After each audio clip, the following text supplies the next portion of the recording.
Fiction-esque, I suppose. Thank you guys for sitting down with me. That's okay. How are you finding your day so far? This is Call the World's 5th anniversary. How are you feeling about? Yeah. We've not been here very long. Been here about three hours ish. So we had a beer, we had a bit of a shop. We've watched a bit of the music, and the rest of it's been doing press, and we just done an acoustic set. It was good fun. The acoustic set. Really good fun. Yeah. So we just warm up a little bit. It is good to warm up, and totally out of our comfort zone. But we smashed it. It was good. We're just having fun now, chilling out. It's a good crowd out there today. It looks Very like good. it. I think, it does look like it. Yeah. I mean, it could, Sunday after a long couple of days of drinking, but everyone's kind of rallying. I think to be honest, this is our second appearance at Call the Wild. We came here a couple of years ago, so 23. Yeah. And I would definitely say that the field looks busier. It's busier. It's definitely, the festival's definitely improved in terms of numbers. It's growing. Yeah, absolutely. Yeah. I mean, it's brilliant.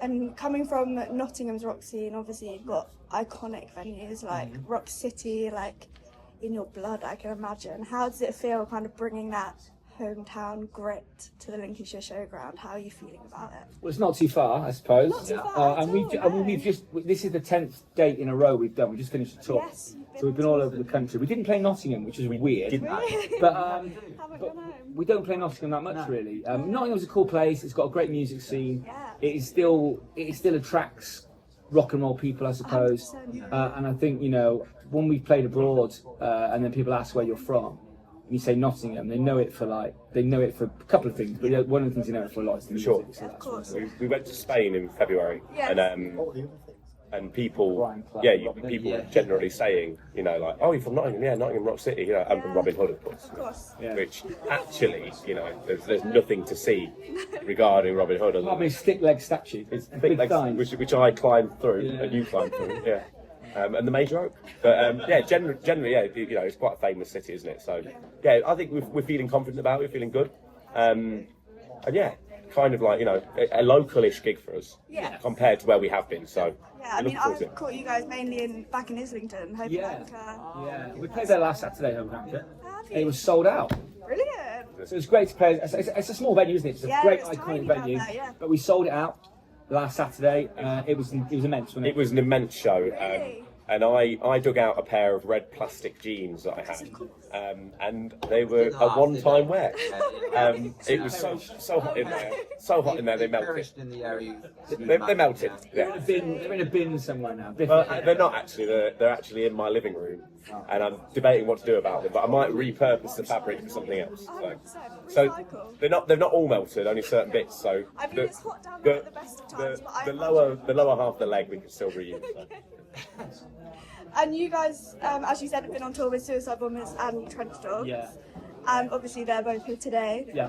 How has that been? How's it been being on the road with them?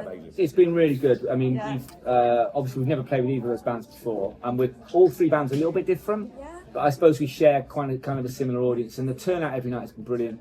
And we're like three bands. Even though we're quite, we perform on stage, we're kind of quite, not theatrical, but we really go for it. We're all really humble and kind of like laid back, and we just got on really well. There's been no egos. It's been brilliant, isn't it? That's what you like. Yeah. That was the first thing you said was, as if you've got three bands together and no one's, an arse. That's a dick, Brilliant. Hasn't it? It's been an amazing tour. It's been great to go out with those guys. Suicide Bombers are fantastic lads. We've had a right laugh with them. Yes, they seem like they're they've good got fun. they're good fun. They've got massive personalities. Trench Dogs have been amazing. We spent a lot of time with the lads from them. Really, we had a day out in Nottingham yesterday together, and all had a big barbecue around at Kerry's house.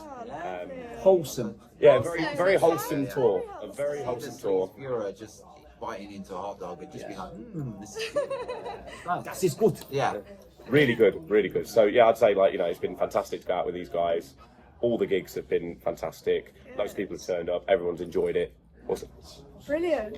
And am I right in saying you've been road testing a few new songs? Yeah. This tour? Can you maybe drop a hint of what we can expect as fans? Maybe a lyric or a vibe? A lyric or a vibe? The vibe is we've been playing two new songs. We're going to play two new songs tonight.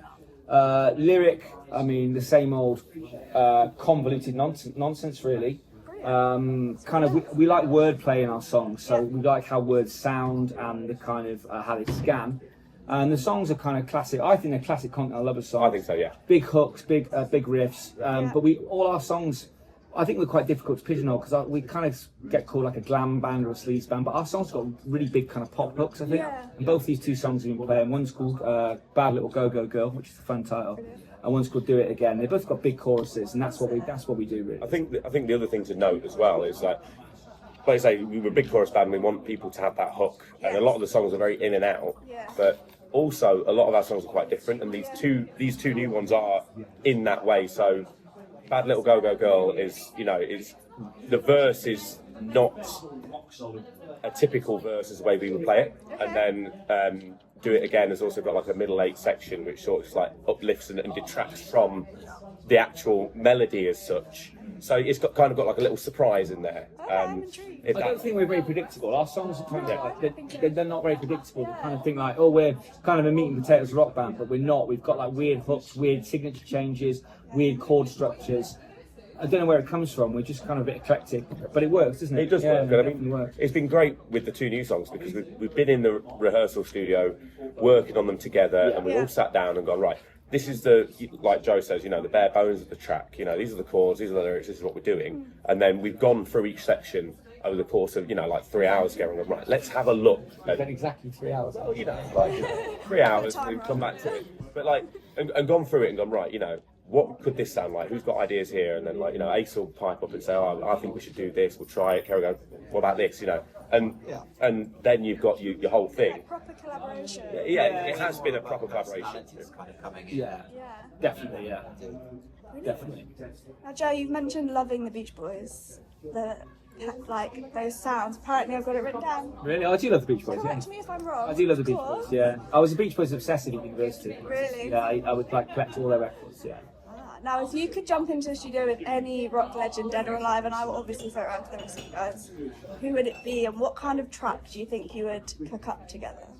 Are we taking it individually or? Yeah, or as a band, or both? Take Joe individually, 'cause I think we're all quite different. I think Yeah. of what we go for. I think for me, it always goes back to Aerosmith.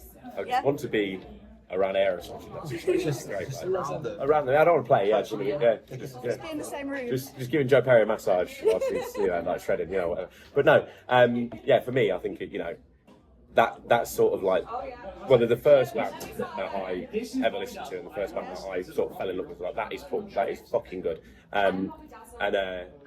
So it'd be wicked to be in the studio and play on a belting rock song. Awesome. Well, yeah.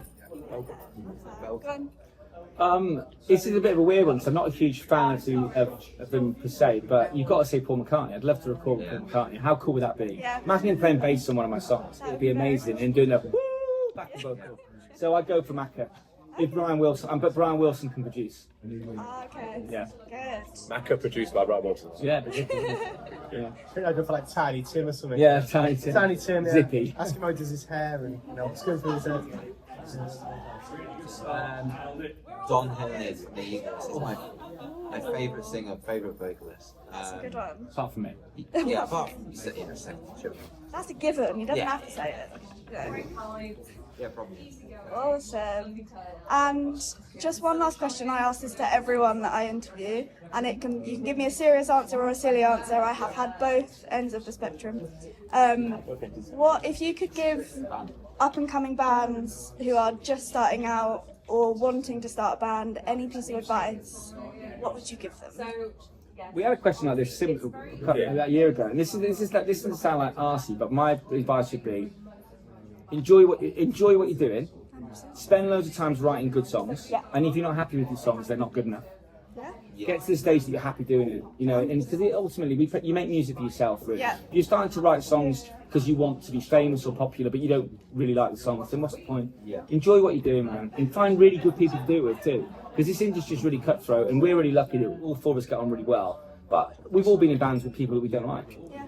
Find some people that are really cool. You'll have a good time. You'll make the best music with the people who are your best friends with. I think a big thing for me as well doing that is when I get asked this question a lot outside venues and stuff, I always like to start bands, music, that kind of thing.